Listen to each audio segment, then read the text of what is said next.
Bonsoir à tous. Merci de nous rejoindre pour cette dernière plénière d'une journée qui a été bien chargée. Merci à ceux qui sont derrière leurs écrans, merci à ceux dans la salle. Tout au long de la journée, on a dressé un petit peu un portrait de ce qu'était l'état de la diffusion du livre en langue française dans le monde. On vous a parlé du présent, je vous propose un voyage dans le futur. Pour ce voyage dans le futur, en fait, les organisateurs de ces états généraux ont voulu savoir à quoi ressemblerait le marché du livre en langue française dans 10 ans et dans 30 ans.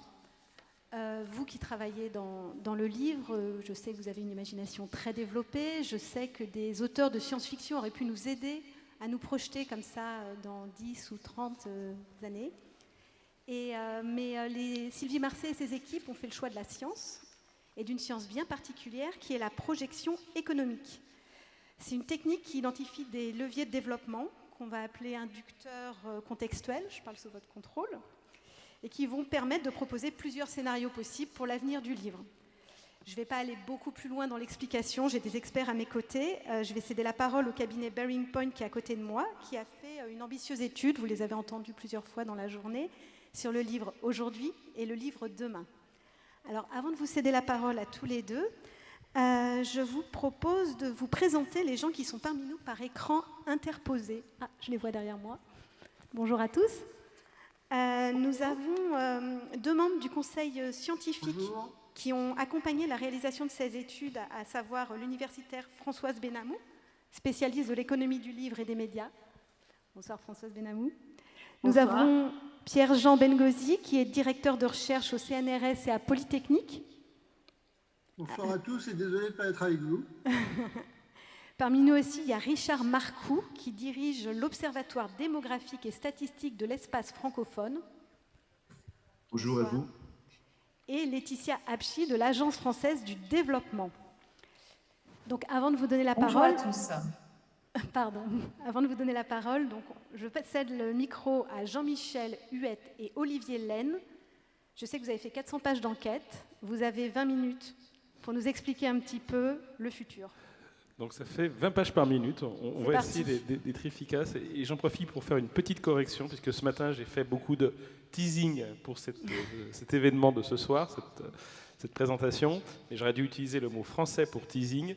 Et beaucoup de gens l'ignorent, c'est aguichage. Donc j'ai essayé de faire de l'aguichage pour vous faire venir ce soir. Vous êtes nombreux et c'est une bonne nouvelle. Et donc on va vous présenter effectivement ces prévisions que nous avons faites. Olivier, peut-être je te laisse commencer. Un aguicheur sur le plateau, j'adore. Aguicheur, voilà. Merci Jean-Michel pour cette introduction. Bonsoir à tous. Donc on va essayer de restituer de façon synthétique un peu cette étude qui sera en ligne ce soir. Et on aura le plaisir même à revenir dessus à l'issue de cette publication ou de cette table ronde, puisqu'il y a beaucoup de matière qui a été accumulée, analysée pendant ces mois d'études.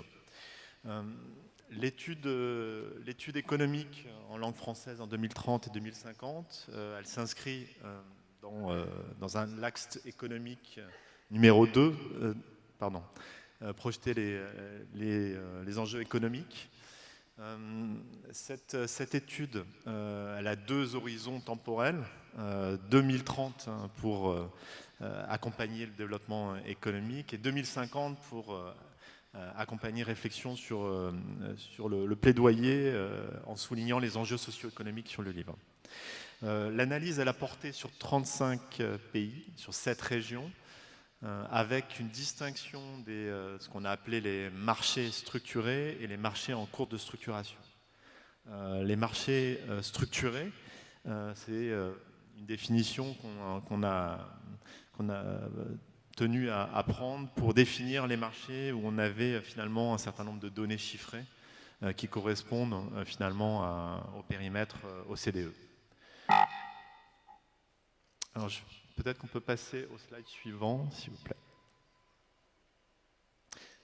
Ces expertises, comme on l'évoquait en introduction, elles ont été complétées grâce à la collaboration du commissariat des États généraux et également du comité scientifique. Et on les remercie chaleureusement pour leur accompagnement tout au long de l'étude. Ce comité scientifique dont on a 2 membres aujourd'hui qui participent à la table ronde nous ont permis d'apporter finalement un suivi méthodologique, une expertise sur la construction des projections, sur la revue des hypothèses, sur l'enrichissement des analyses. Et ça a été très riche pour aboutir aux résultats qu'on va vous présenter très vite. Les projections économiques, on les a finalement classées dans différents scénarios. 2 scénarios en 2030 et 4 scénarios en 2050. Elles s'appuient sur le panorama qui a été présenté ce matin par le BIEF, panorama de l'édition en 2019. Ce panorama, il a été enrichi par des entretiens, une cinquantaine d'entretiens, auprès d'acteurs assez différents dans le monde de la chaîne de valeur, de façon à avoir un socle d'hypothèses sur 2019 assez solide. Et à partir de là, on a construit 2 scénarios, un scénario 2030 qui est scénario de continuité assez classique, on va dire un scénario référent, et à côté un scénario plus dynamique avec un certain nombre d'hypothèses plus ambitieuses. Et sur 2050, ce scénario de continuité a donné lieu à 3 scénarios. Un scénario de retrait, un scénario de prolongement, un scénario de rupture. Et enfin, sur la partie dynamique, on a prolongé ces hypothèses-là pour avoir un scénario de rayonnement. Voilà. Et ces 4 scénarios permettent de couvrir un peu l'ensemble un peu des hypothèses qu'on a pu analyser pendant l'étude. Cette modélisation, elle est très complexe. C'est 400 pages d'études, donc 300 d'annexes pour expliquer les hypothèses. Donc on va essayer de faire vite. La méthodologie, pour faire simple et synthétique, elle s'appuyait sur un certain nombre d'inducteurs. Et ces inducteurs, avec le comité scientifique, on les a sélectionnés pour être adaptés à chaque marché. Donc sur les marchés en voie de structuration, on a retenu 7 inducteurs, un inducteur sur la francophonie, croissance démographique, intérêt socio-économique, un deuxième sur l'éducation, le niveau d'alphabétisation, le nombre d'effectifs scolarisés, etc.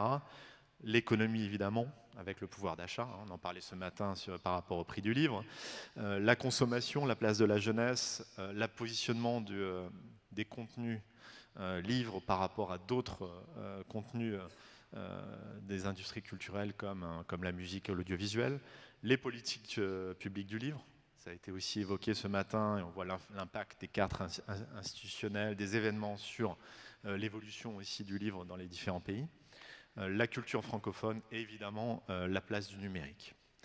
Sur les marchés structurés, les indicateurs sont sensiblement différents puisque on a choisi, sélectionné des inducteurs qui permettent d'analyser par écart la situation existante. Donc on a retenu pour ces marchés structurés le livre numérique, ça ne va pas vous surprendre, le livre audio et sa place aussi qui devient de plus en plus importante, la place de l'export, la bande dessinée et notamment le volet numérique des bandes dessinées, les webtoons, la jeunesse et les segments éditoriaux qui sont en stabilité, en décroissance pour aussi venir influer sur ces marchés et l'évolution de ces marchés structurés.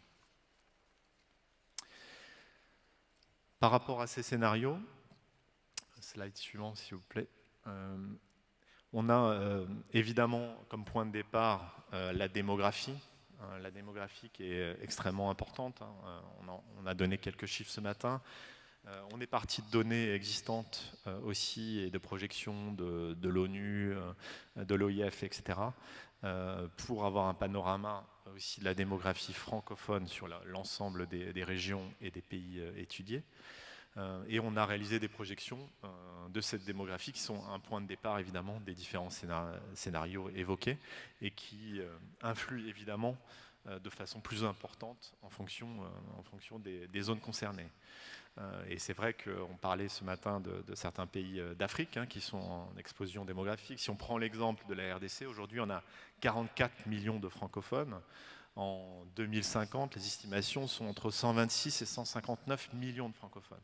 Donc on voit qu'on peut avoir un impact très très fort sur certaines zones, mais aussi en point de départ, aujourd'hui on a une librairie pour 5 millions de locuteurs en RDC, et si on compare à la Belgique, on a une librairie pour 8000 locuteurs en Belgique. Donc vous voyez le levier en fait qu'on peut avoir et le potentiel économique naturellement qui découle de ce potentiel démographique.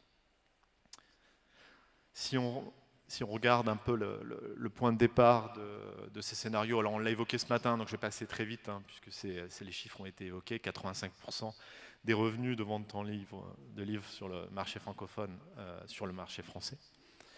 Donc je ne vais pas m'attarder, puisque ces chiffres-là, on les a déjà évoqués ce matin. Ce qui est important, puisque c'est une question qui nous a été posée, évidemment, la crise sanitaire a été intégrée dans le cadre des modélisations et l'hypothèse retenue a été de prendre comme point de départ 2022 en considérant qu'en 2022, par rapport à 2019, on serait revenu à une situation équivalente. Voilà. Ce qui permet de partir d'un point de départ 2022 sur ces projections 2030 et 2050. Je vous propose désormais de passer la parole à Jean-Michel qui va vous décrire les chiffres justement sur différents scénarios. Merci Olivier, oui, donc voilà, enfin les chiffres, on va enfin pouvoir les montrer, on a enfin le droit. Donc si on va à la page suivante, voilà, ça c'est les 4 scénarios dont tu parlais. Alors encore une fois, quand on se positionne dans même plus de 10 ans, dans 9 ans, en 2030, on voit que les écarts sont assez faibles et que c'est vraiment une logique un peu de continuité. Mais c'est aussi un horizon intéressant parce que opérationnellement, c'est celui de beaucoup d'entre vous. Aujourd'hui, le marché du livre francophone, c'est un peu plus de 5 milliards d'euros, c'est 480 millions d'exemplaires vendus dans le monde et c'est 107 000 emplois quand on prend l'ensemble de la chaîne. Selon les scénarios qu'on a dans 9 ans maintenant, on sera entre plus 2 et plus 11% en évolution sur la plupart des métriques qu'on a évoquées. Donc on serait sur un revenu autour de 5,6 milliards d'euros sur quelques 50 millions d'exemplaires de livres en plus vendus et dans ce scénario plutôt optimiste, autour de 120 000 emplois dans le monde autour de cette filière. Si c'est le scénario un peu plus négatif, on est quasiment à la stagnation, 2% d'évolution en 10 ans, autant vous dire que ça ne bouge pas. Ce qui est surtout intéressant, comme le disait Olivier, c'est la dimension un peu plaidoyer, mais qu'est-ce qui se passe si on se projette, non pas dans 10 ans, mais dans 30 ans, et donc d'essayer de voir ces grandes tendances. Encore une fois, l'exercice n'est pas facile. Imaginez qu'on soit ici en 1990 et qu'on me demande le marché du livre en 2020, il y a certains phénomènes qu'on n'aurait peut-être pas anticipés, je pense au numérique, aux audios, etc. Donc voilà, c'est aussi toute la difficulté de ce genre d'exercice. Effectivement, on a 4 scénarios. Si je prends celui qui est un peu le scénario de référence, prolongement, j'ai envie de dire, c'est celui où on se dit finalement les évolutions sur l'ensemble des inducteurs, sur l'ensemble des marchés, qu'ils soient structurés ou en structuration, pays émergents, pays développés, c'est à peu près le même. Donc vous voyez, c'est ce scénario, je dirais, un peu comme sur 2020-2030 de la prolongation. Au final, plus 8%, que ce soit en termes de revenus, on y a sans inflation bien sûr, ou de livres qui sont faits chaque année, grosso modo 8% en 30 ans, autant vous dire c'est une forme de stagnation. Et puis on a 3 scénarios un peu plus différents, puisque quand vous regardez les chiffres, dans le pire, on est à 4,5 milliards de revenus, donc en baisse dans 30 ans. Dans le meilleur, on est à 5,3 milliards d'euros, encore une fois sans effet inflation, donc ça sera plus d'un doublement en réalité. Donc on voit bien qu'il y a une vraie grande marge. Ce qui est intéressant, c'est ce qui va arriver après, c'est qu'est-ce qui explique et qu'est-ce qui fait qu'on peut aller dans un scénario plutôt que l'autre. Et ça ne tombe pas du ciel, ça dépend aussi des acteurs, des décisions politiques, des décisions publiques. Et je pense que ça sera aussi l'élément intéressant de discussion. Et d'ailleurs, les 50 propositions de ces états généraux s'inscrivent parfaitement là-dedans. Et donc, vous avez un scénario de rayonnement. Et là, vous voyez que c'est quand même plus 30% en termes de revenus, en termes de production. Et c'est quand même 170 000 emplois. Donc, près de 70 000 emplois créés en quelques années. Et on va voir comment ça peut arriver. Et puis, vous avez 2 scénarios. On reste encore 30 secondes, si c'est possible, sur le slide précédent. Parce qu'on a avancé, 2 scénarios qui sont un peu plus négatifs, un qui est du retrait, on verra, ça peut arriver malheureusement, il n'y a pas eu de coordination, il n'y a pas eu de vraie volonté politique, il y a eu plein d'éléments, on verra quelques hypothèses qui expliquent effectivement ce retrait, puisque ça veut dire destruction d'emplois, destruction de valeurs, destruction de certains acteurs sur ce marché. Et puis, on a aussi un scénario de rupture, alors qui a une forme un peu bizarre, c'est celui en pointillé, C'est celui tout d'un coup on voit une baisse et puis une remontée. En fait, c'était l'hypothèse de se dire, et si le marché du livre allait connaître ce que le marché de la musique a connu ces 20-25 dernières années, où avec l'importance du numérique, eh bien, on a eu une baisse à un moment donné, et puis, avec de nouveaux supports, une remontée. Alors celui-là, il est un peu étonnant, mais il est intéressant de le regarder, parce que quelque part, encore une fois, si on s'était passé en 1990, il y a beaucoup d'éléments du contexte actuel qui auraient été négligés. Donc maintenant, et c'est ça l'intéressant, je pense aussi pour le débat qu'on va avoir juste après, quels sont ces inducteurs et qu'est-ce qui fait qu'on peut être dans tel ou tel scénario? Alors on va commencer par le positif quand même, celui du rayonnement. Et comme le disait Olivier, hein, on a distingué dans notre modélisation les pays en structuration des pays structurés.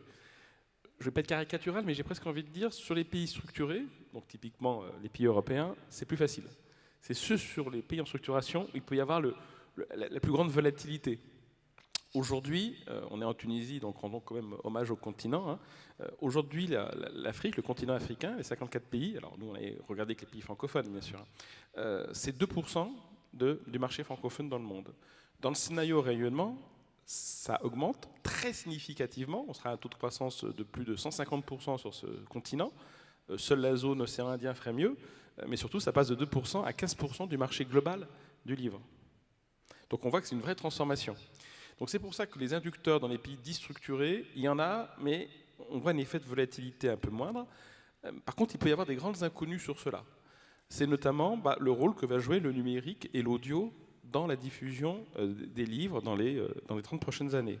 C'est l'importance des livres jeunesse, et notamment des BD, typiquement des choses qu'on a pu voir en Corée du Sud, qui peuvent aujourd'hui se produire dans le livre francophone, qui a un peu été impacté à ce jour.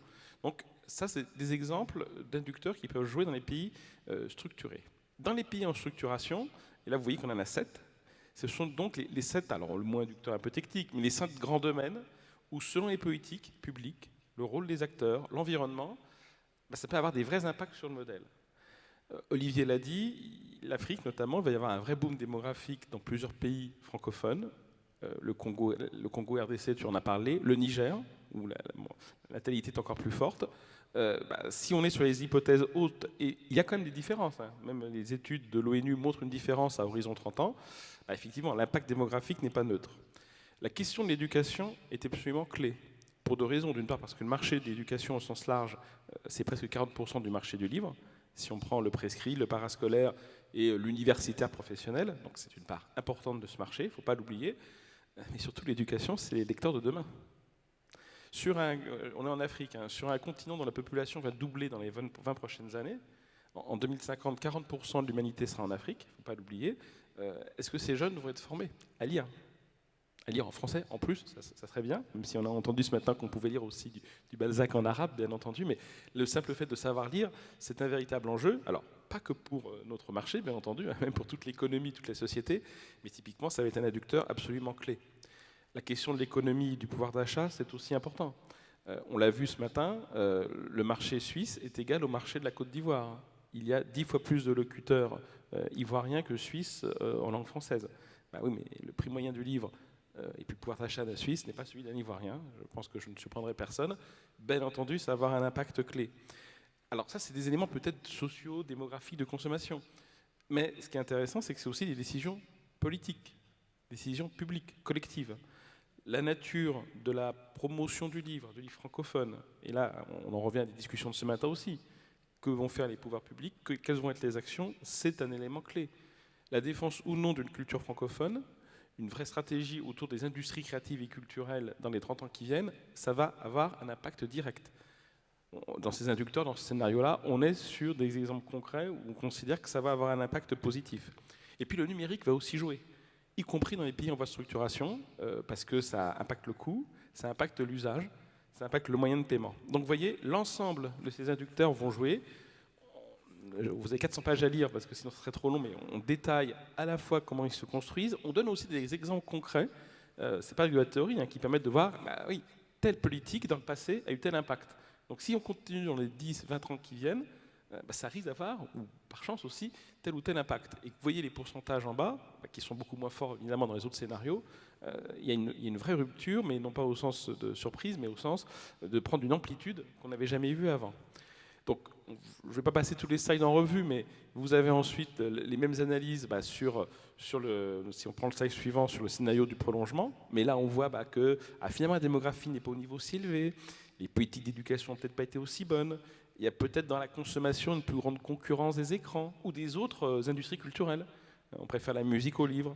Une promotion du livre qui est un peu moindre. Il y a des politiques au niveau de l'OIF, des ICC qui ne sont peut-être pas les mêmes.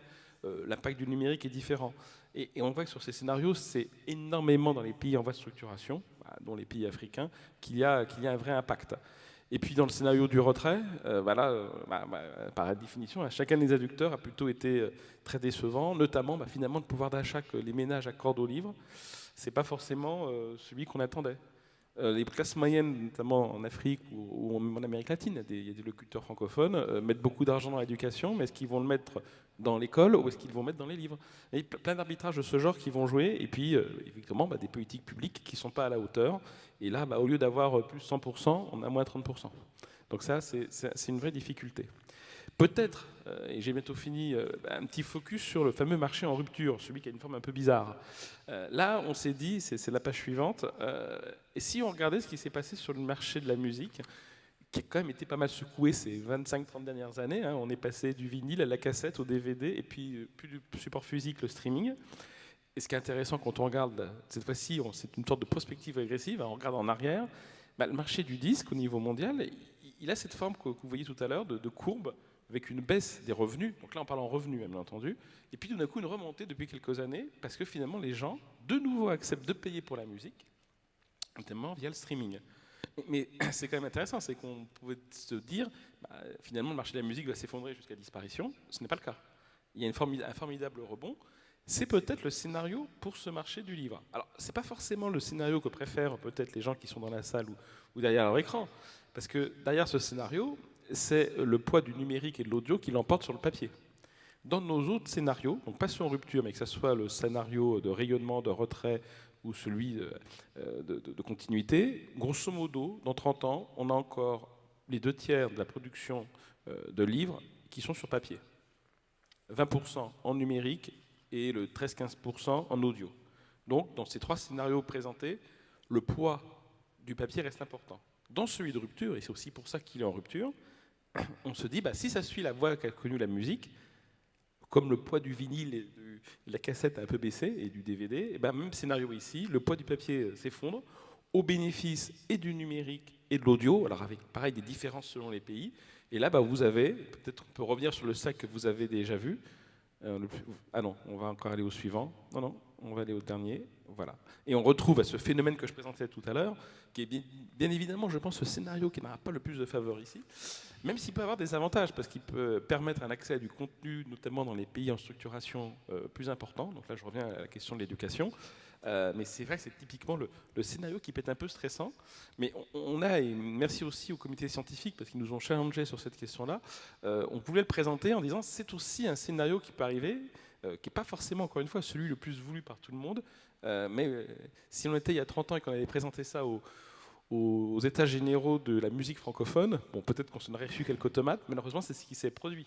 Donc je pense qu'il ne faut pas non plus se fermer les yeux et de se dire ça peut être un scénario qui peut arriver dans les prochaines années. Donc voilà, alors de manière très rapide, encore une fois, pour résumer 400 pages en 20 minutes, et je crois qu'on a même un peu dépassé, c'était un vrai exploit. Peut-être quand même le dernier slide, parce que c'est celui qui peut ouvrir aux discussions, et après on peut aussi donner des exemples concrets. L'intérêt de faire ce genre de travail, c'est pas juste de vous asséner des chiffres, parce que c'est à la limite, je serais ravi de revenir dans 10 ans ou dans 30 ans pour en discuter avec vous et de voir le résultat. Mais ce qui est intéressant d'un point de vue aujourd'hui opérationnel et discussion entre vous, parce que c'est aussi l'objet des états généraux, c'est de se dire, quand on a fait cet exercice qui a permis de quantifier, de voir de modéliser ce qui pouvait se passer, on se rend compte que dans les actions, dans les leviers sur lesquels on peut jouer, il y en a quelques-uns qui sont assez clés, parce qu'ils sont communs à tous les scénarios. Favoriser la coopération entre les acteurs du livre, et ça on en a parlé beaucoup ce matin, donc toute la chaîne, à la fois au niveau de la chaîne de valeur, mais également entre pays, la coédition qui a été évoquée, ça revient systématiquement. Promouvoir les livres pour les jeunes et la lecture pour la jeunesse, ça c'est un enjeu fondamental. Je pense que ceux qui n'ont pas compris que la jeunesse et même le scolaire plus largement, c'était un peu l'avenir aussi du livre, sont passés à côté. C'est nos lecteurs de demain. C'est également tout ce qui est la diffusion des productions francophones dans le monde. Et ça, pareil, on en a beaucoup parlé jusqu'aux questions logistiques. C'est un enjeu clé. Et quatrième élément absolument clé, c'est la prise en compte du numérique. Il ne faut pas non plus se masquer. Et ce n'est pas que Amazon sur la logistique, c'est même le contenu même qui peut impacter le format. Le scénario de rupture le montre. Encore une fois, on ne dit pas que c'est ce scénario-là qui va se réaliser, mais il faut en tenir compte.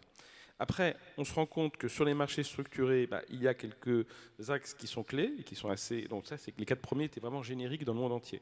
Je commence par la fin parce que je pense que ce qui est plus intéressant, c'est aussi les marchés en voie de structuration.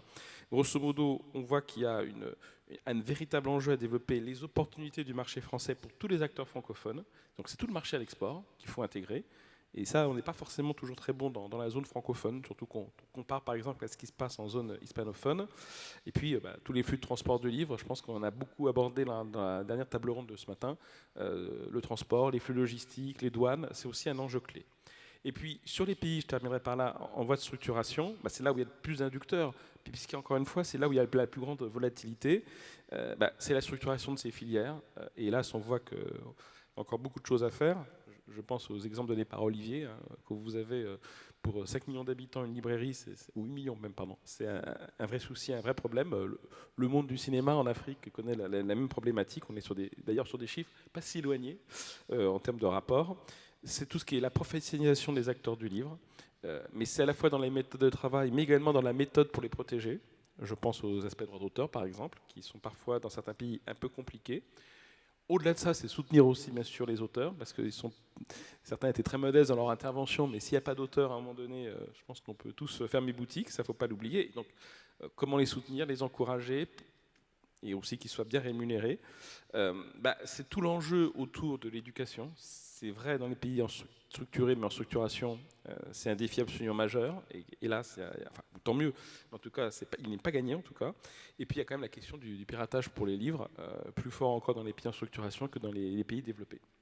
Voilà, je crois qu'on a peut-être un petit peu débordé, mais je pense qu'on peut contribuer. Et encore une fois, un grand merci aux États généraux et à toutes les équipes qui nous ont permis de faire cette superbe étude, dont j'espère que, encore une fois, l'intérêt, c'est pas d'aller voir le virgule du chiffre, mais de dire, voilà, si on se fait l'effort intellectuel de dire quels sont les inducteurs qui permettent d'avoir du succès ou de l'échec, au moins, aujourd'hui, on peut se poser les bonnes questions.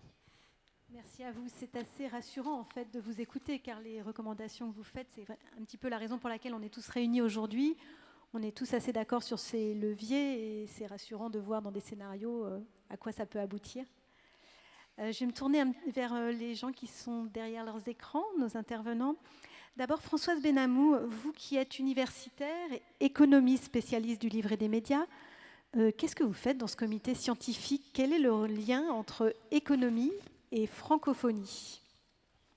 Alors, permettez-moi d'abord de remercier Sylvie Marcel de nous avoir proposé de participer à ce comité parce que je vais vous dire très franchement, c'était passionnant d'ailleurs, ça se voit dans la présentation qui a été faite. C'était un travail extrêmement riche, extrêmement documenté et argumenté. Donc voilà, je voulais juste dire ça. Alors effectivement, oui, en tant qu'économiste, pourquoi? Alors d'abord, je suis économiste de la culture, donc évidemment, il y a cet intérêt-là. Je connais particulièrement le marché du livre, mais je crois que ce qui est très important dans la francophonie, et il faut avoir cela en arrière-plan quand on y réfléchit, ce sont les liens extrêmement forts qui peuvent exister entre la langue et les échanges à la fois culturels, les échanges qui peuvent être de nature géopolitique et les échanges économiques. Il y a eu des travaux passionnants là-dessus. Vous avez des travaux, par exemple, de l'Université de Genève autour de Céline Carrère pour montrer ça.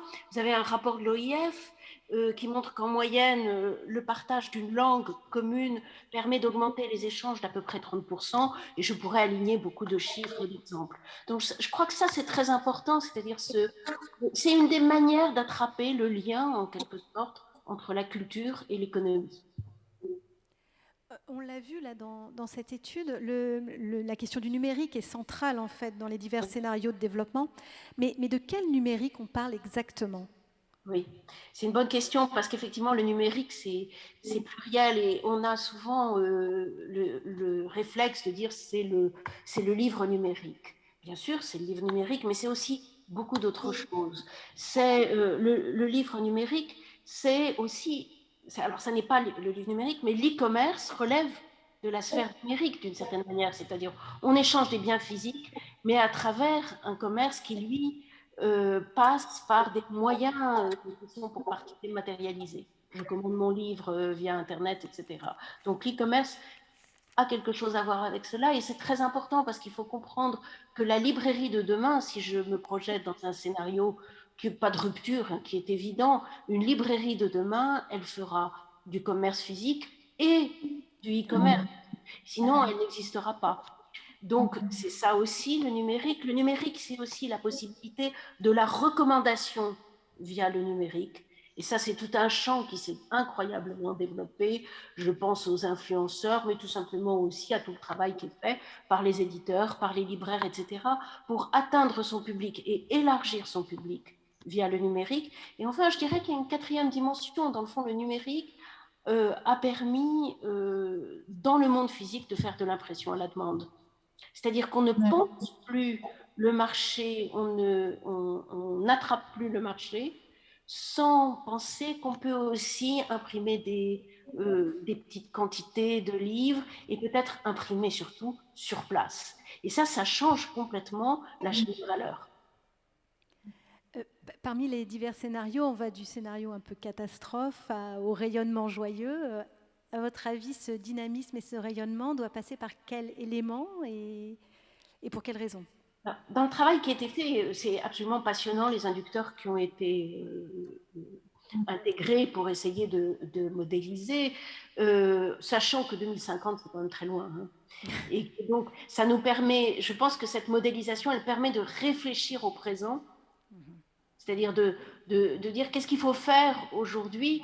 Après, les résultats seront ce qu'ils seront. Ce que je crois très, très important dans les différents scénarios, et si on veut aller vers le scénario le plus vertueux, c'est-à-dire celui du rayonnement, d'abord, il inclut une part de rupture de manière évidente.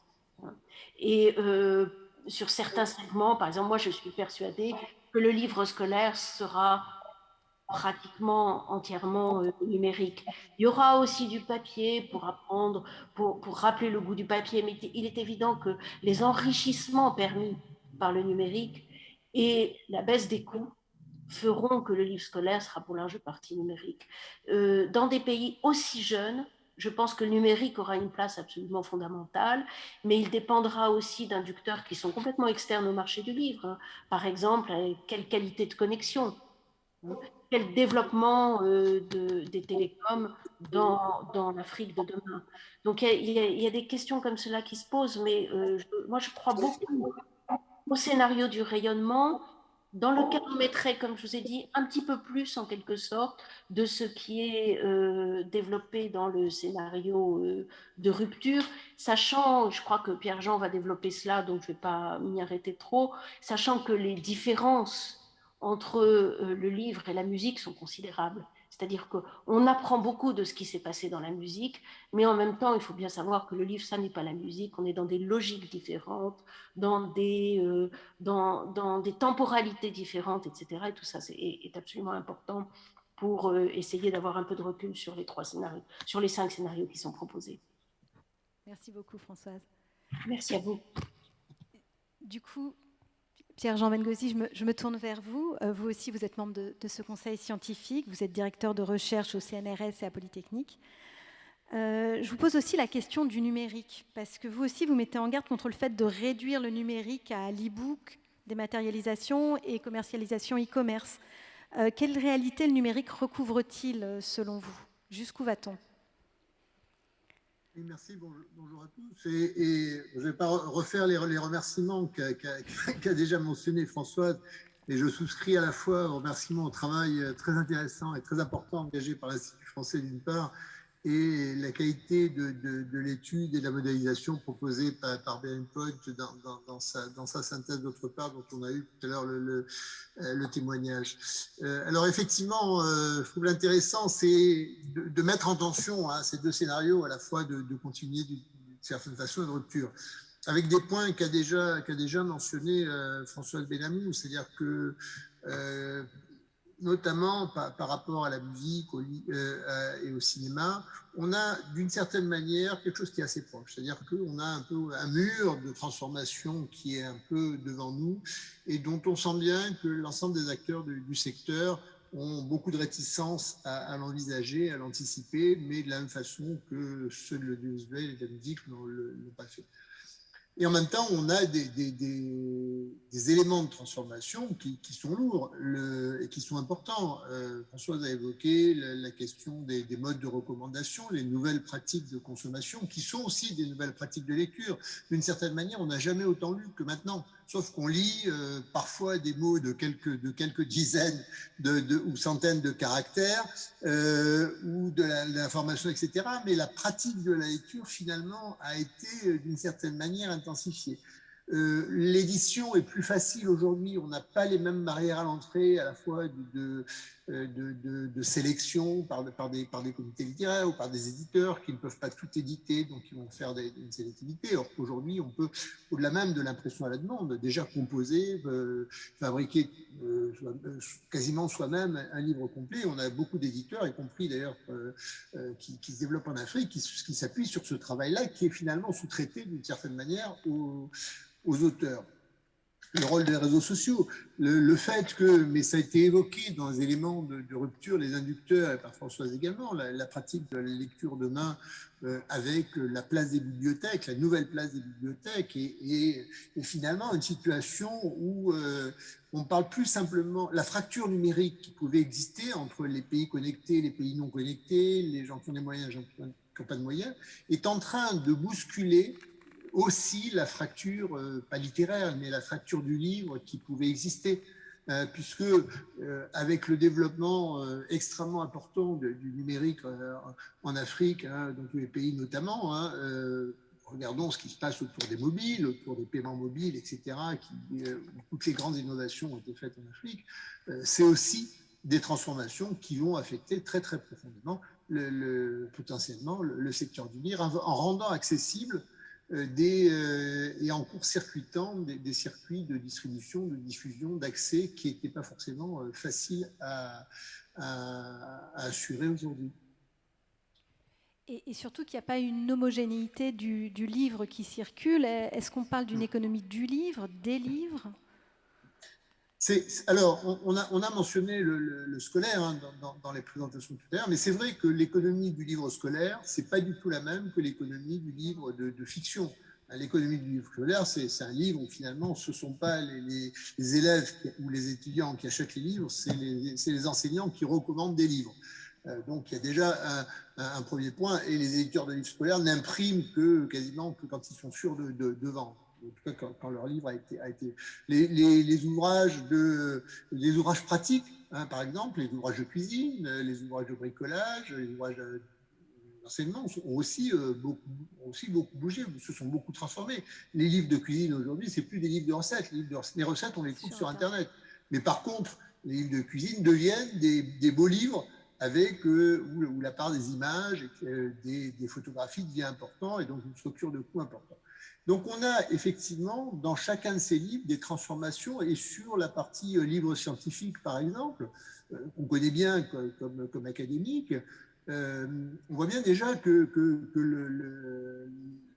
le livre papier a perdu énormément de son poids dans un certain nombre de secteurs au profit d'ouvrages qui sont numériques, qui sont plus faciles à stocker dans un ordinateur, dans un portable, à consulter, etc., comme ça a déjà été le cas pour les revues scientifiques. Donc je pense que les dynamiques qu'on va voir dans les prochaines années sur les secteurs du livre sont probablement très très différentes. Quand on regarde la BD, on en a parlé tout à l'heure, le livre de fiction classique qu'on lit le soir ou tranquillement, etc. Les livres pratiques, les dictionnaires encyclopédiques ont subi de plein fouet l'émergence des sites tels que Wikipédia et autres. Donc je pense qu'il fait effectivement ne pas forcément raisonner livre globalement, mais économie des livres, sachant que chacun de ces secteurs connaît des dynamiques qui se recoupent et qui ne sont pas forcément exactement les mêmes. Oui, penser secteur par secteur, rayon par rayon, et non pas une globalité du monde du livre. Et on voit beaucoup dans l'étude les leviers possibles dans les pays en voie de structuration. Les pays structurés, quels sont les leviers qui peuvent influer sur les différents scénarios ? Là, je pense notamment à ce qui s'est passé là, le 15 septembre avec le groupe de Bolloré qui a annoncé sa tentative d'OPA sur Lagardère. Est-ce que ces grands phénomènes de concentration peuvent avoir ou vont avoir une influence sur la diffusion du livre français dans le monde ? Je pense qu'ils sont absolument déterminants. Quand on parle d'économie du livre, on parle souvent économie de la production de livres, et puis la diffusion, bien entendu, elle est importante, mais avec un peu le sentiment que l'Internet suivra et que c'est un point différent. On voit bien que les grands mouvements aujourd'hui, mais dans le secteur du livre, comme dans tous les autres secteurs, fait que la concentration de la distribution est probablement bien plus importante et dangereuse d'une certaine façon que la concentration de la production. On n'a jamais autant produit de films, de musique, de contenu, de livres, parce que c'est pas très facile, c'est pas très difficile aujourd'hui de produire un livre. On peut l'auto-éditer complètement.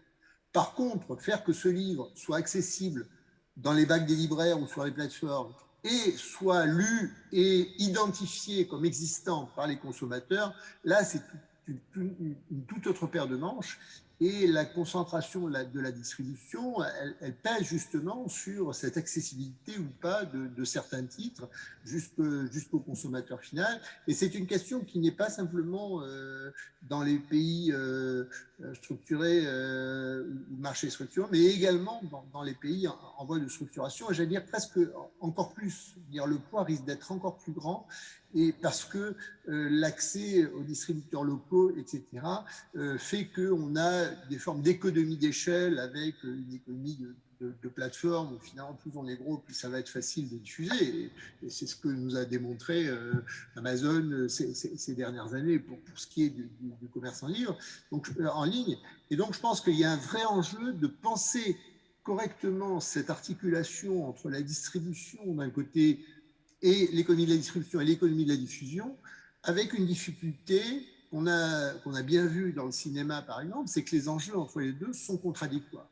C'est-à-dire que dans le cinéma, il est très clair que les enjeux des producteurs face à l'émergence de la télévision, à l'émergence de la diffusion en ligne, etc., a été de produire de plus en plus parce qu'ils avaient des nouveaux marchés, alors que pour les salles de cinéma, l'enjeu a été vraiment de limiter au maximum l'accès des nouveaux diffuseurs aux films avec la chronologie de médias, des quotas, toutes sortes de mesures extrêmement contraignantes.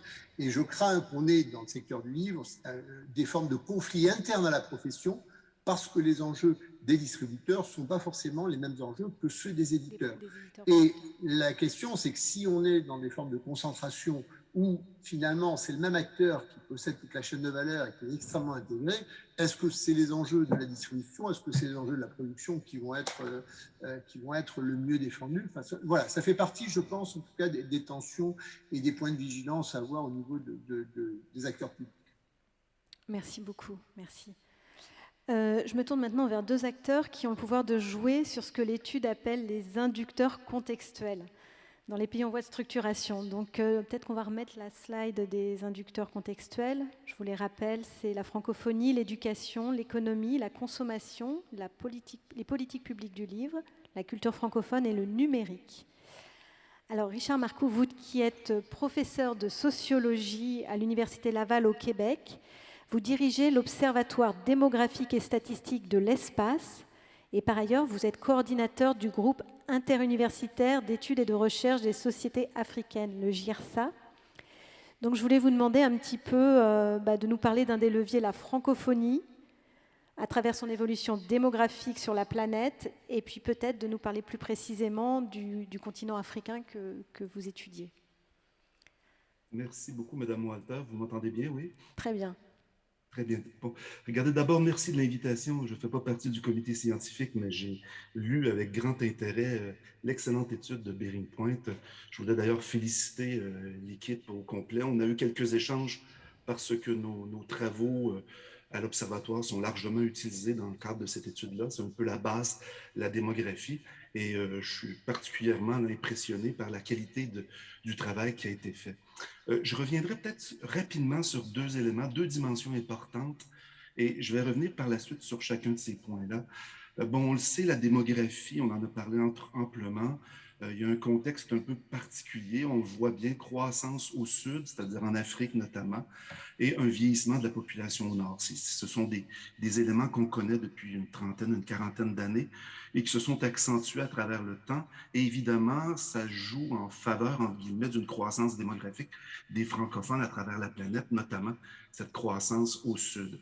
Mais au-delà de ça, il y a également les investissements dans le domaine de l'éducation. L'effet de l'éducation en français et en Afrique est particulièrement fort, particulièrement important. Et c'est pour ça que depuis tout à l'heure, on parle constamment, en quelque sorte, du rôle du continent africain dans ces nouveaux marchés, ce que vous appelez les marchés de lecteurs du livre francophone. Donc, on a en quelque sorte un peu fait des investissements qui ont permis des augmentations très importantes du nombre de personnes qui savent lire et écrire en français. Et évidemment, ça devrait se poursuivre là, dans les années à venir, dans la mesure où on poursuit ces investissements. Ceci étant, il y a peut-être deux éléments dans l'avenir qu'on dessine sur le plan démographique, deux éléments qui font en sorte qu'il y a des différences importantes, puis j'attirerai le public là, qui est dans la salle et qui est avec moi là, sur écran, sur ces deux éléments-là. D'abord, il y a le contexte de plurilinguisme. Le plurilinguisme, c'est l'utilisation de 2, 3 langues différentes à des moments différents. Comme je le dis souvent, en paraphrasant Simone de Beauvoir, on est de moins en moins francophone, mais on le devient de plus en plus. C'est-à-dire que l'éducation fait en sorte qu'il y a de plus en plus de gens pour lesquels le français devient la langue d'usage, tranquillement.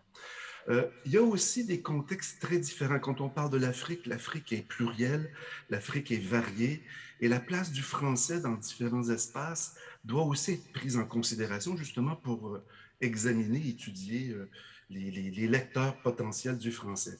Dakar, Bamako, où il y a des langues nationales qui sont largement utilisées, le Bambara, le Wolof au Sénégal.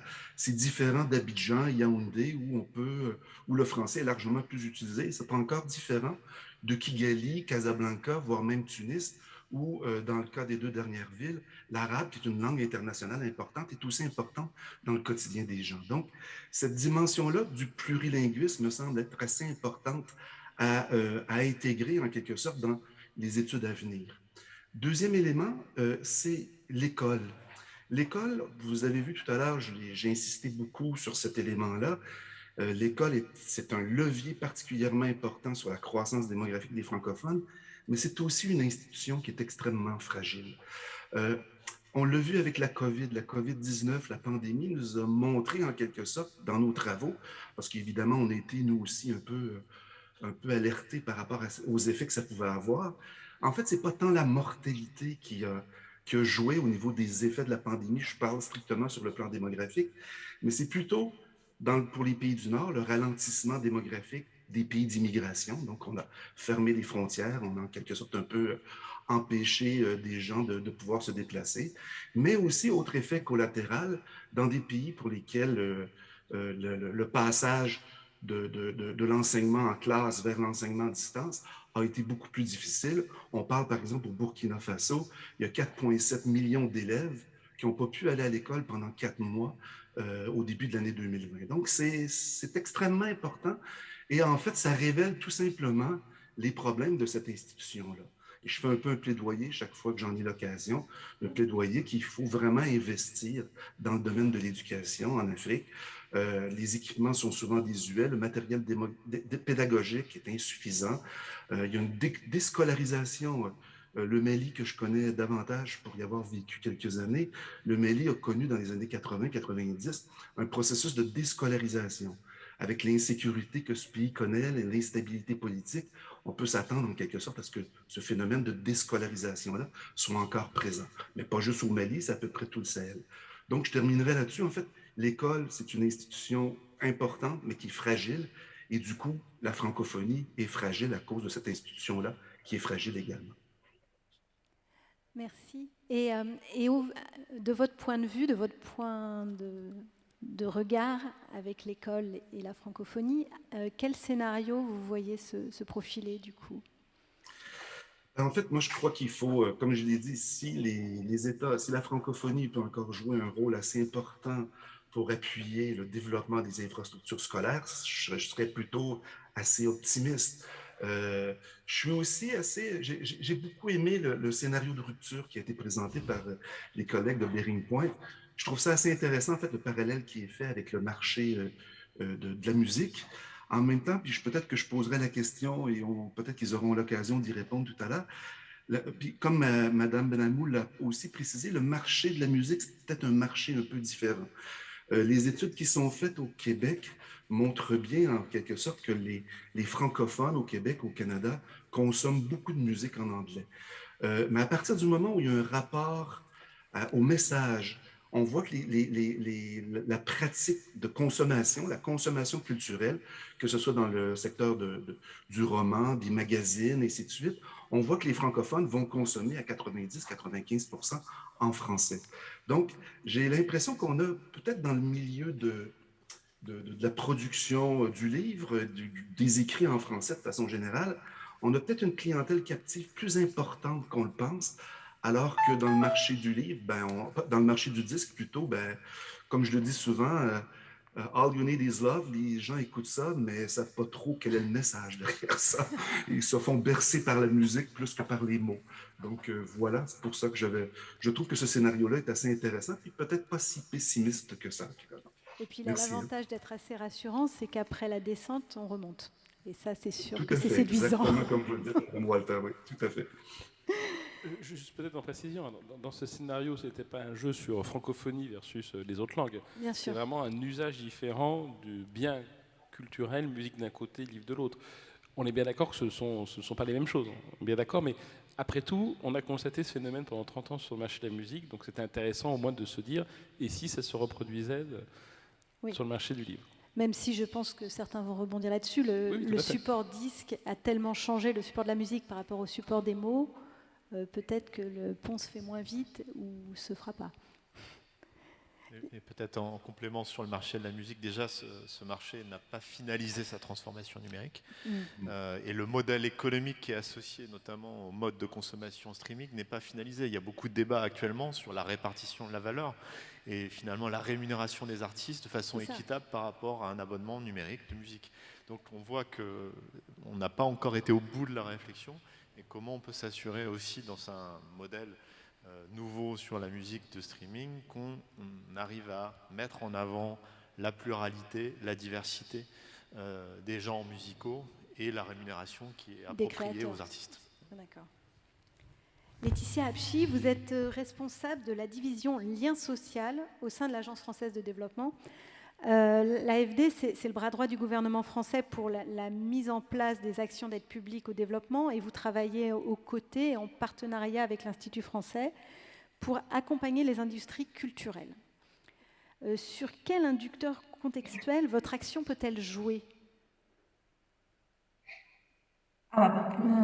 Sur beaucoup, en fait. Je pense que c'est notre rôle. En fait, je remercie surtout Jean-Michel et puis Olivier pour cette étude, parce que c'est quelque part, cette étude décline sur le secteur du livre, de notre stratégie. On essaie d'expliquer, vous avez, à travers vos actions et l'accompagnement de l'Institut français, des politiques françaises sur ce vecteur des industries culturelles et créatives, on vient à dire qu'on a 4 axes d'intervention qui est appuyer la gouvernance du secteur, financer les infrastructures et les équipements du secteur des ICC, mais aussi du livre indirectement, la formation, dans ce secteur est l'entrepreneuriat. Et quand on regarde les inducteurs contextuels mentionnés dans cette étude, eh ben, ils viennent à dire il faut agir sur la francophonie, il faut agir sur l'éducation, il faut agir sur le numérique. Et derrière tout ça, en termes de moyens, c'est la formation, c'est appuyer la création, c'est appuyer les contenus. Et pour aller plus loin par rapport à ces inducteurs conceptuels, je pense que c'est très intéressant, la conclusion, la dernière page de cette étude, qui fait des recommandations sur les axes communs, mais aussi sur les axes des marchés en voie de structuration. Et ces axes se rapprochent de nos axes d'intervention déclinés pour ce secteur. Donc, accompagner la structuration de la filière du livre, accompagner la professionnalisation des acteurs du livre, accompagner et soutenir des activités des acteurs du livre, accompagner les acteurs dans la transformation des ressources éducatives, lutter contre le piratage des livres. Je pourrais vous donner, comme notre objet, nous, c'est de faire des projets, je pourrais vous donner des différents exemples de projets. Et notre action sur tout ce qui est accompagner et soutenir les activités des acteurs du livre, comme on est sur ces marchés en voie de structuration et plus que 60% de notre activité est en Afrique, on est aussi favorable donc, à cette diversité de la francophonie et c'est soutenir des petits éditeurs, incuber, par exemple, on a eu un projet d'incubation avec l'édition Langage du Sud en Côte d'Ivoire, on est venu à soutenir l'Alliance internationale des éditeurs indépendants pour l'organisation d'un salon à Abidjan. Donc, toutes ces actions favorisent cet axe marché en voie de structuration. Mes collègues, là, Richard Marco, a insisté aussi sur le volet éducation. On a cet objectif, notamment avec le département éducation de l'AFD, de favoriser la numérisation de contenus scolaires pour des classes de primaire et de secondaire. Et aujourd'hui, si vous allez sur le site de l'Institut français, il y a une page dédiée aux ressources éducatives et qui sont dans le cadre d'un financement accordé par l'Agence française de développement et un partenariat avec l'Institut français et l'UNESCO.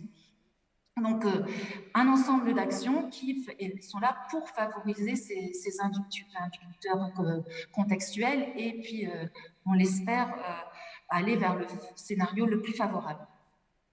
D'accord. Et du coup, dans l'organisation de l'AFD, c'est une vision transversale. C'est-à-dire que votre département, en tout cas, ne travaille pas inducteur par inducteur, mais comment est-ce qu'on peut mettre du lien social à travers différents départements? C'est bien ça?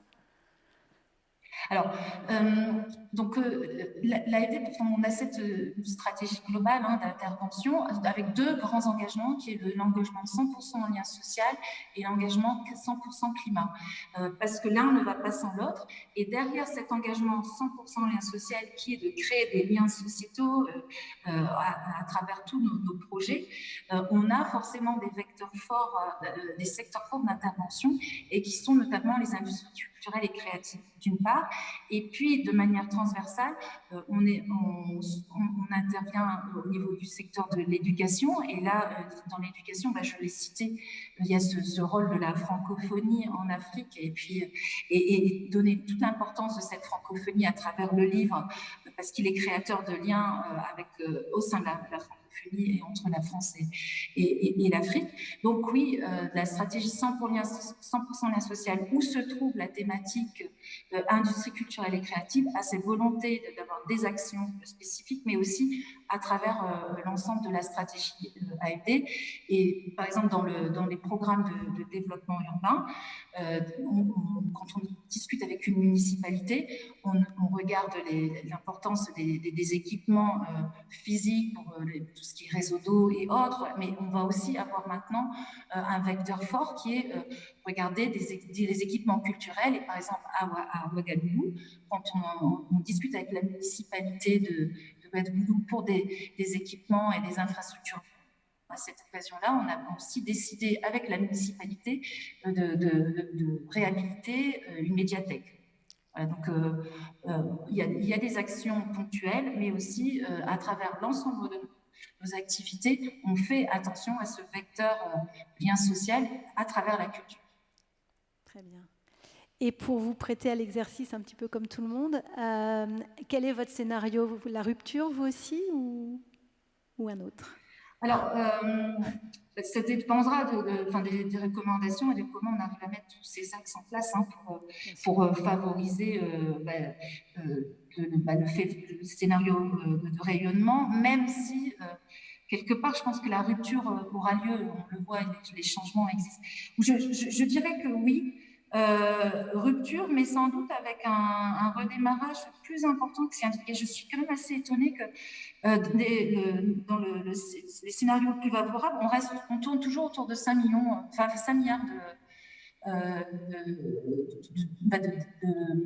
d'activités, de revenus possibles en fait.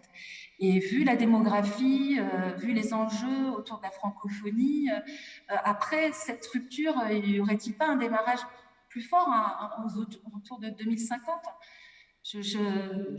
On reste quand même, ça c'est une question à Jean-Michel, on reste quand même à chaque fois autour de 5 milliards. Je pense que dans 30 ans, on peut quand même espérer, à travers des nouveaux supports et des soutiens, voilà, si toutes les recommandations, on arrive entre les différents partenaires de l'équipe France, mais aussi du Canada, et bon, c'est quand même une langue sur 5 continents.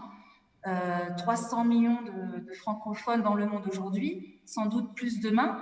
Pourquoi le meilleur scénario ne prévoit qu'une sorte de stagnation des revenus, en fait? C'est ma question, Jean. Soyons ambitieux. Mais dans le scénario rayonnement, on est à 7,5 milliards, donc on est quand même... Non, on n'est pas à stagnation. Ah d'accord, donc, effectivement, dans le scénario où on se dit il y a une croissance de 8% en 30 ans, autant vous dire que c'est du flat. Hein. C'est très plat. Là, pour le coup, je suis entièrement d'accord. Mais dans le scénario rayonnement, qui est celui qui est le plus ambitieux, effectivement, on est sur une tendance beaucoup plus forte en termes de croissance. On est à 7 milliards d'euros. Et encore une fois, ce qui est intéressant de regarder, c'est aussi le nombre de livres qui sont produits, etc. Puisque la valeur du marché, c'est un mix entre le nombre d'éditions, enfin le nombre de livres, et le prix. Donc on joue bien sur deux inducteurs. Et en tout cas, dans le scénario rayonnement, on est sur des taux de croissance très forts. Alors dans le scénario rayonnement, quand on est sur l'Europe ou les pays comme le Canada, le Québec, l'Europe de l'Ouest, on n'est pas sur une explosion, hein. On ne fait pas x3, on est bien d'accord. Hein. Par contre, dans les marchés en structuration, notamment l'Afrique, c'est là où on a des croissances. Selon le scénario et dans le scénario rayonnement, on est à plus de 100, voire plus 300%. Bon, il n'y a que la zone océan Indien qui est un peu supérieure, mais le marché est tellement petit, je dirais que ce n'est pas ça qui va changer grand-chose. Donc non, sur le scénario rayonnement, on est à un niveau très élevé. Pierre-Jean Bengossi, je crois que vous voulez réagir. Très bien, donc moi je prends ce serait donc rupture avec, avec du rayonnement. C'est rupture et rayonnement. Je rejoins Françoise Benamou. Pierre-Jean merci. Oui, je voulais revenir un peu d'ailleurs sur le dernier point qu'a mentionné Jean-Michel. D'abord, peut-être, alors pas forcément pour lancer la polémique, mais par rapport au point de Richard, ce qui est intéressant, tout à fait d'accord sur la nature du contenu et la différence entre la musique et le livre. En même temps, dans la musique, la part de la musique des variétés nationales reste extrêmement importante. Quand vous regardez les derniers chiffres français, on a parmi les meilleurs albums vendus, etc., une part importante de titres français. Donc, ce qui est intéressant de voir, c'est que quand on parle du livre, est-ce qu'on parle de contenu, est-ce qu'on parle d'œuvre, est-ce qu'on parle de pratique de la lecture? Tout est un peu parfois mélangé dans le débat. Et c'est vrai que, alors pour revenir sur les derniers points en discussion, c'est pas simplement la taille du marché global qui est importante. Elle est naturellement importante pour le dynamisme du livre francophone et sa place du livre francophone dans le monde. Par contre, par rapport à ce que je disais tout à l'heure sur la concentration de la distribution, le gros risque, c'est que cette croissance, elle se fasse exclusivement au profit d'un certain nombre de gros éditeurs, dont un certain nombre de gros titres. La question de la diffusion et de la santé du livre francophone, c'est aussi la santé d'éditeurs et de petits éditeurs dans différents pays qui ne sont pas forcément la France, le Canada, la Suisse, hein, pour reprendre les gros marchés structurés. Et cette capacité, ça veut dire aussi pour ces petits éditeurs avoir accès à ces plateformes de diffusion et à ces structures de distribution que j'évoquais tout à l'heure et qui, par contre, risquent d'être beaucoup plus difficiles. C'est d'ailleurs noté à la fois dans le rapport de Bearing Point et dans le livre de propositions qui a été préparé à l'occasion de ces états généraux. Je pense que cette question, ce qu'on appelle parfois la longue traîne, hein, en termes d'économie de la culture, c'est-à-dire finalement les livres ou les œuvres qui se diffusent, qui se vendent le moins, la capacité de faire accéder ces œuvres, de donner à ces œuvres-là un public beaucoup plus large, c'est un point très central et qui est difficile à capturer, parce que c'est vrai que quand on est sur des scénarios de modélisation, et ce n'est pas un défaut de l'étude de Berling, on est forcément obligé d'avoir des raisonnements un peu globaux, mais Jean-Michel a bien souligné justement la difficulté ou les limites de cet exercice. Françoise Benhamou, vous vouliez rajouter quelque chose? Oui, très très rapidement. Sur le chiffre d'affaires, il peut y avoir un fort développement du marché, mais avec une valorisation un petit peu moindre qu'attendue, parce qu'une part est justement numérique et avec des prix qui sont plus faibles. Sinon, je voulais insister sur 2 points qui me semblent importants, qui sont peut-être pas complètement présents dans l'étude, quelle que soit sa richesse.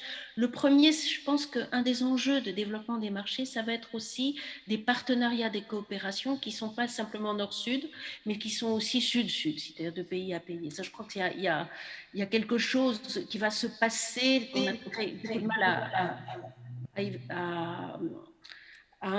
à voir dès à présent. Et enfin, ma troisième remarque très rapidement, il faut se garder justement de transposer notre modèle de marché, notre modèle éditorial à ce qui est susceptible de se passer dans ces marchés qui sont des marchés très jeunes, avec des populations extrêmement jeunes, donc une segmentation du marché qui sera extrêmement différente de ce qu'on connaît, nous, avec le poids de la littérature, etc. On peut penser que la jeunesse, la BD, etc. sont bien plus importants que ce qu'on connaît, et avec des pratiques tout à fait différentes, avec un jeu des acteurs publics qui est fondamental. Je peux peut-être revenir sur un petit point, parce que je sais que le scénario Rupture a beaucoup fait parler de lui. Notre consultant modélisateur Thomas Driensen, quand il a fait le scénario Rupture, il faut se rendre compte que le scénario des ruptures n'est pas aussi violent que ce qui s'est réellement passé sur le marché de la musique. C'est-à-dire qu'il paraît, la courbe qui baisse, ça paraît impressionnant, mais sur le marché de la musique, ça a été bien pire. Donc comme on a bien compris, il y avait une différence, on a limité cet effet. Pour vous rappeler les chiffres, hein, le marché physique de la musique en 2000 c'était 23 milliards de dollars. L'an dernier, en 2019, c'était moins de 5 milliards. Donc c'est divisé par 4. Et quand on prend même ce qui est compensé par le streaming, les droits voisins et autres, on est encore à 25% en dessous du chiffre de 2000. Donc, alors que dans le scénario Rupture, en 2050, on revient au niveau d'aujourd'hui. Donc ce scénario Rupture, par rapport à la musique, il est quand même plutôt positif, si j'ose dire. D'accord, vous l'avez compensé. Ouais. Laetitia, vous vouliez ajouter quelque chose? Oui, pour justement par rapport à ce scénario de rupture et de rayonnement, c'est sûr que sans doute la stabilité des besoins en éducation vont jouer en fait. Hein. C'est peut-être la grande différence avec la musique et comment ça diffuse après à travers la francophonie, le besoin de livres, ça c'est essentiel. Je dirais que ce qui est aussi important, hein, justement, cette francophonie qui est sur les 5 continents, bon, c'est une rupture et retour vers un rayonnement par la diversification des modes d'accès, hein, de rendre accessible aux livres sous ces différentes formes. Mais un des enjeux à venir, c'est peut-être pour être plus renforcé dans cette étude, c'est l'importance de la diversité des contenus. Le grand intérêt de la francophonie et le fait que cette langue est sur 5 continents, normalement, la richesse des contenus, et si on arrive ce pari d'avoir des coopérations sud-sud et de faire vivre cette langue et qu'elle se développe à travers les 5 continents, on devrait être capable à avoir une qualité de contenu, une créativité qui devrait aussi permettre le rayonnement de ce livre et de le rendre totalement différent, en fait, avec une richesse essentielle, sans doute, à un rayonnement. Richard Marcoux, vous vouliez ajouter quelque chose? Oui, peut-être juste une précision ou un complément, en fait. Quand on parle de la francophonie sur les 5 continents, vous avez parlé beaucoup de la jeunesse. Nos études montrent en fait que 90% des moins de 30 ans en 2050 et 2070 seront sur le continent africain, des francophones. Donc, on a vraiment, et je trouvais ça fort intéressant tout à l'heure, quand vous soulignez les marchés peut-être un petit peu différents pour les jeunes et les moins jeunes, c'est probablement une donne assez importante tout à l'heure quand on parle de vieillissement au nord et croissance démographique au sud, des investissements qui sont faits. Les jeunes, en 2050, en 2070, 90% vont être sur le continent africain. C'est sûrement un élément important à prendre en considération. Rémi Rioux, qui est le président, le directeur général de l'AFD, me disait, on discutait, on parlait du sport, me disait la moitié des grands sportifs dans 20 ans seront sur le continent africain, parce que la moitié des 20-30 ans sont sur le continent africain. Or, les grands sportifs, Jeux Olympiques ou autres, ont entre 20 et 30 ans. Il se peut que, pareil, je suis entièrement d'accord avec Richard, en 2050, la majorité des grands lecteurs français seront en Afrique. Et peut-être aussi des grands auteurs, d'ailleurs. Tout à fait. Ouais. On espère des grands auteurs également. Je sais que cette gymnastique de modélisation est peu habituelle dans le monde du livre. Je suppose qu'il y a des questions dans la salle. Je vois des mains qui se lèvent et il y a un micro qui se promène au premier rang. S'il vous plaît. Pouvez-vous vous présenter et dire d'où vous parlez? Ah, le micro ne marche pas. Je meuble. C'est Nicolas Roche, le directeur du BIEF, Bureau international de l'édition française. Si, ça marche. Oui, cette fois ça marche. Je voulais vous remercier d'abord pour ces enseignements, cette étude tout à fait passionnante. J'avais envie de vous poser une question un peu sans doute iconoclaste dans le cadre des États généraux du livre en français. Je voulais vous demander comment vous aviez éventuellement modélisé la percée, voire l'accélération de l'anglais dans la zone francophone. C'est-à-dire le fait qu'il y ait de plus de gens dans la zone francophone qui lisent anglais? Qu'il y ait de plus en plus d'apprenants de l'anglais dans la zone francophone et la diffusion d'œuvres en langue anglaise dans l'espace francophone. Ça, c'est un des éléments effectivement de modélisation parce qu'il faut tenir compte de ce facteur-là. Également, alors ça c'est au niveau macro, mais au niveau des sous-inducteurs, de se dire qu'il peut y avoir certaines décisions dans différents domaines qui peuvent influer en positif la francophonie ou en négatif par rapport à la question anglophone. Pour donner un exemple d'une discussion que nous avons eue avec un scientifique lors du déjeuner, décision, si j'ai bien compris, je n'étais pas au courant, mais donc c'était pas intégré, mais c'est un exemple du ministre de l'enseignement supérieur d'Algérie de dire dorénavant toutes les PhD, enfin toutes les thèses devront être en anglais en Algérie. Donc ça risque de renforcer, entre guillemets, le lectorat anglophone pour ces livres-là en Algérie. Et si demain, je ne souhaite pas, mais dans tous les pays, on dit toutes les thèses doivent être en anglais, ça va mécaniquement avoir un impact sur le livre francophone. C'est un peu le cas dans le secteur de la recherche, si je me... Exactement, dans le secteur de la recherche. Alors, pas tous les livres, mais où aujourd'hui il y a une obligation pour être chercheur étoilé, d'être dans des revues souvent anglophones, ça a un impact aussi sur le livre, évidemment. Je voulais prolonger cette question. Peut-être je voulais faire un complément par rapport à la modélisation. Donc l'élément essentiel de modélisation, on parlait de l'éducation, c'est le taux d'alphabétisation, le nombre d'élèves scolarisés. Donc ça a été pris dans l'étude et ça c'est un inducteur aussi qui mesure aussi le rayonnement de la langue française. Peut-être en complément aussi quelque chose qu'on n'a pas mentionné, c'est que le marché francophone, on parle aujourd'hui beaucoup des pays francophones, mais les États-Unis, l'Allemagne et autres, on les a aussi modélisés pour comparer aussi les poids économiques, puisque le marché, rien que citer le marché en Allemagne, aux États-Unis et au UK, représente un poids énorme par rapport à certains pays francophones. Voilà. C'est ce que je voulais ajouter sur les modélisations. C'est toujours un petit peu le même sujet. Est-ce que vous avez modélisé, toujours dans la même catégorie, une éventuelle réappropriation de certaines langues locales, puisqu'il y a souvent le bilinguisme dans un certain nombre de pays de la francophonie, une réappropriation des langues locales, notamment par les pouvoirs publics d'un certain nombre de pays? Bilinguisme, voire quadrilinguisme dans certains pays, et notamment sur le continent africain, où parfois il y a 3 ou 4 langues qui sont concurrentes du français. Oui, tout à fait. Il y avait 2 inducteurs qu'on peut citer par rapport à ça. C'est déjà la langue de scolarisation. Il y a un débat actuellement au Maroc sur est-ce qu'on utilise ou pas la langue, le français ou pas. Et ça a un impact puisque derrière, on a parlé beaucoup du livre utile, hein, le livre scolaire, mais quelque part, si on accompagne dans sa scolarité en français un enfant jusqu'à l'université, on va aussi accompagner le développement du livre plaisir, le livre utile. Et donc, on parlait de diversité des segments éditoriaux des genres.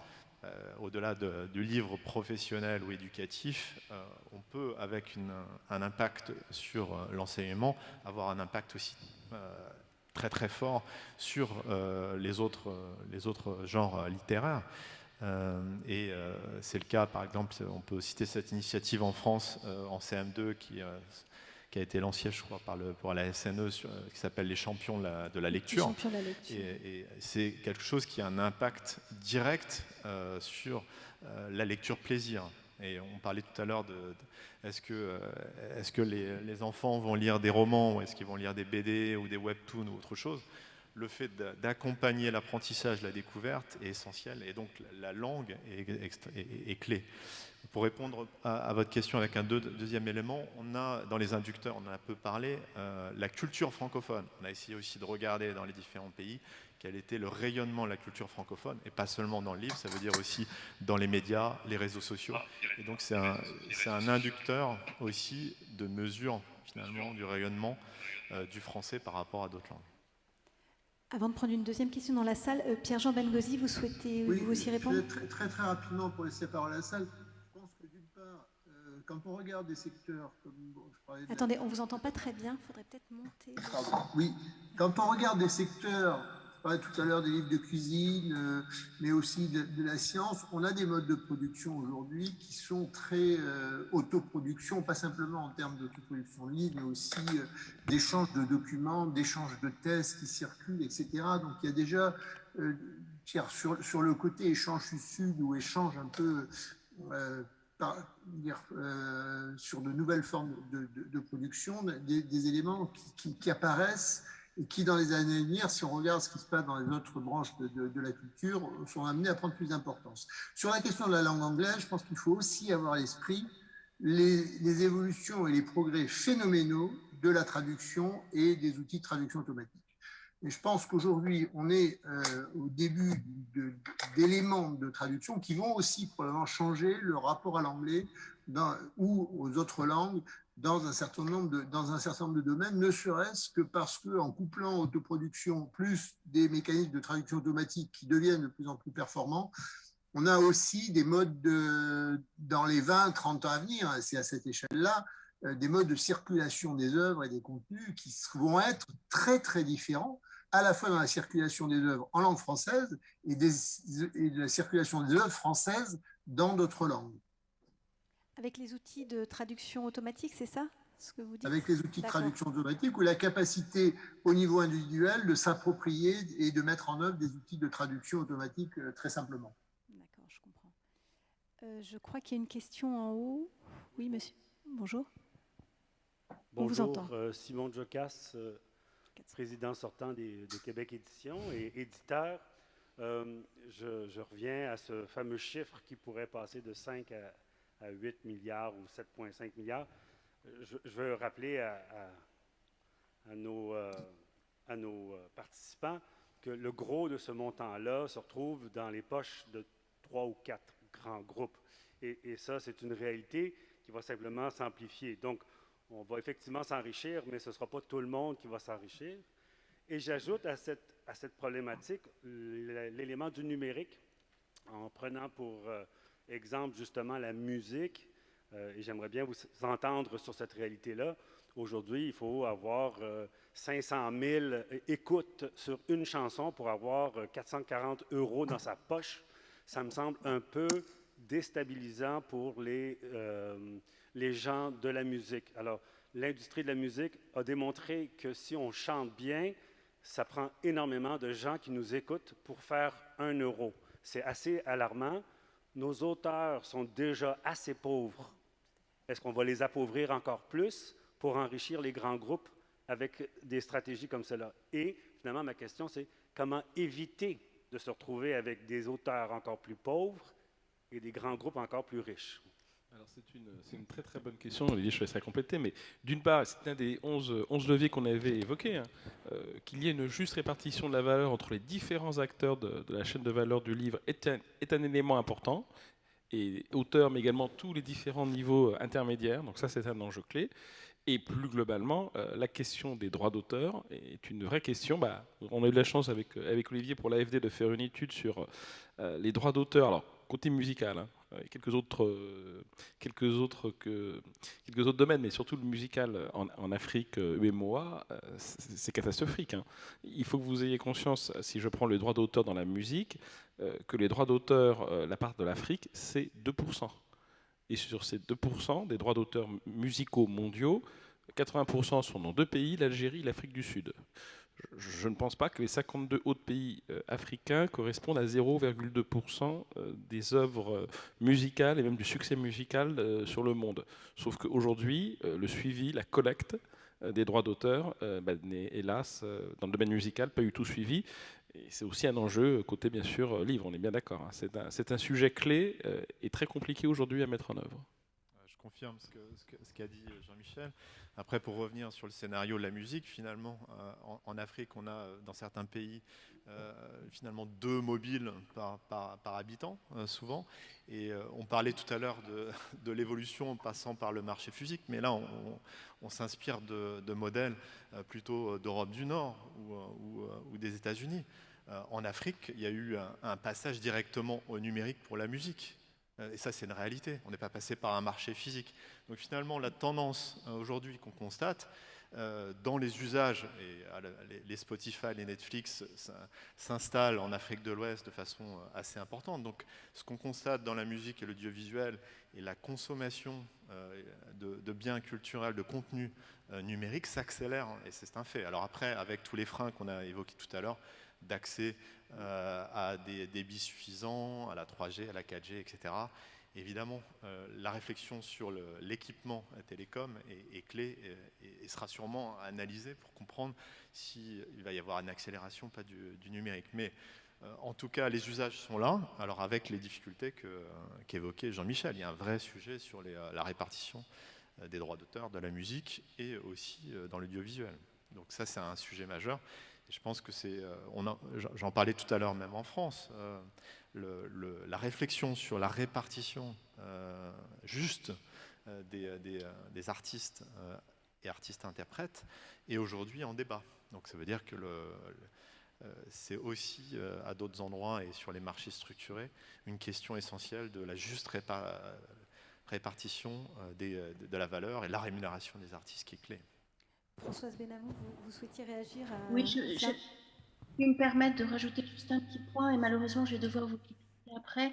Sur les auteurs, effectivement, et leur rémunération, leurs droits, le respect de leurs droits, etc.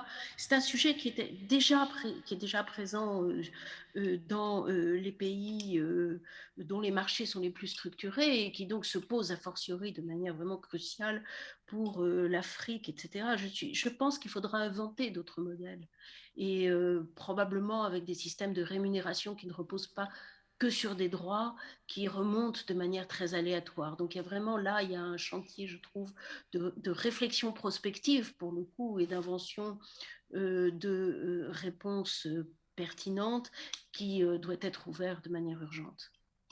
Et dans les freins qu'on avait étudiés sur le sujet, sur les droits d'auteur dans la musique en Afrique, c'est aussi que beaucoup d'artistes ignorent même qu'ils ont ces droits-là, qu'ils pourraient avoir ces droits-là. Et donc, il y a même une question aussi de formation des artistes. Vous avez des droits d'auteur. Pour eux, ils ne se font rémunérer que dans les spectacles vivants, mais les droits d'auteur sont même méconnus. Donc, il y a des vraies questions autour de cela. Nous avons une question sur Zoom d'un intervenant. Ah, non, j'ai une question dans la... Attendez, j'ai Abdoulaye Diallo qui souhaite intervenir sur Zoom, et après, je prendrai la question dans la salle. On vous écoute, Monsieur Diallo. Dakar.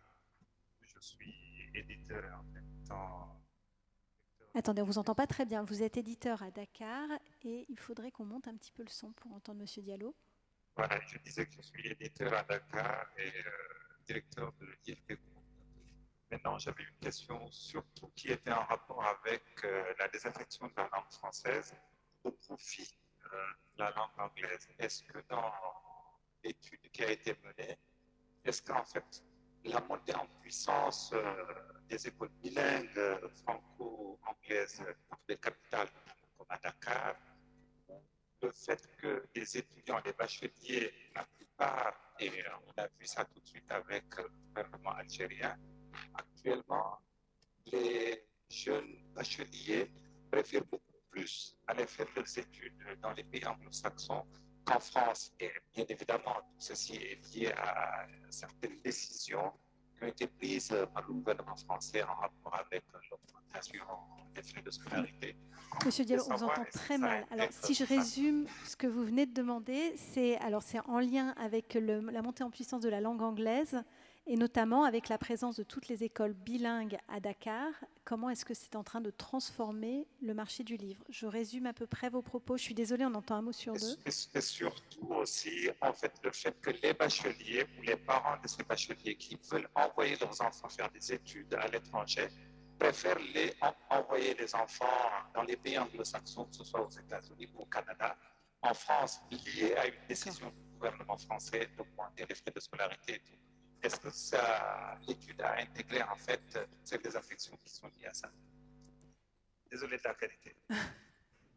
En tout cas, aujourd'hui, il n'y a pas le Covid a aussi eu des impacts. Il n'y a pas un effondrement du nombre d'étudiants étrangers en France. La France, et donc en français, la France fait partie encore des pays avec les États-Unis, l'Angleterre, l'Allemagne et le Japon, c'est le top 5 des pays les plus demandés pour l'enseignement supérieur. Donc, après, il peut y avoir des mouvements, mais ce n'est pas un effondrement. Après, pour moi, peut-être un vrai impact plus grand, c'est de plus en plus d'écoles d'ingénieurs ou de commerce françaises qui font l'intégralité de leur programme en anglais. Donc je ne parle même pas des chercheurs et de la recherche, mais même, et c'est une vraie question, aujourd'hui, pour le petit clin d'œil, et c'est une remarque qu'on a fait aux dirigeants des grandes écoles françaises, Polytechnique, HEC ou autres, en avril dernier, on avait fait un sondage auprès des cabinets de conseil via notre syndicat professionnel de la profession, pour dire par rapport aux jeunes diplômés, donc des jeunes de 23-24 ans sortant de grandes écoles françaises, qu'est-ce qu'ils pourraient améliorer, etc. Il y avait 2 points d'amélioration qui sont remontés, dont un, je pense, c'était la première fois qu'on le remontait, les dirigeants, c'était les DG de ces grandes écoles, ont été un peu pris de court, c'était la baisse du niveau de français des étudiants. Baisse du niveau de français, alors sans faire de la sociologie à 2 euros ou à 2 dinars, peut-être qu'il s'explique à cause des réseaux sociaux où on fait un peu moins de grammaire et de phrases un peu longues, mais aussi que ces jeunes, tout leur enseignement supérieur, au moins les 3 dernières années quand il y a des classes préparatoires, c'est plus en anglais qu'en français. Et que quelque part le vocabulaire entre guillemets business, désolé je vais utiliser un mot anglais, ils n'ont jamais appris en français. Donc ça c'est aussi une question qui interroge et ça peut avoir un impact direct aussi sur les livres. On est un petit peu pressé par le temps. Je vais prendre une dernière question et nous serons obligés de... Oui, ça marche. Ça marche. Oui. Bon. Je me présente, Beloussaïf Abderrazak, je suis docteur en économie. Je suis poète. Les poètes ne font pas la fête. Voilà, malheureusement. Ma question est économique, certes. Les scénarios que vous avez, lorsqu'on parle de modèle, on parle de viabilité, c'est-à-dire faisabilité. Toutefois, enfin les économistes et tout ça, surtout tablent sur ce qu'on appelle le scénario médian, c'est-à-dire ni haut ni bas. C'est beaucoup plus, ça dépend aussi des facteurs exogènes et endogènes et tout ça.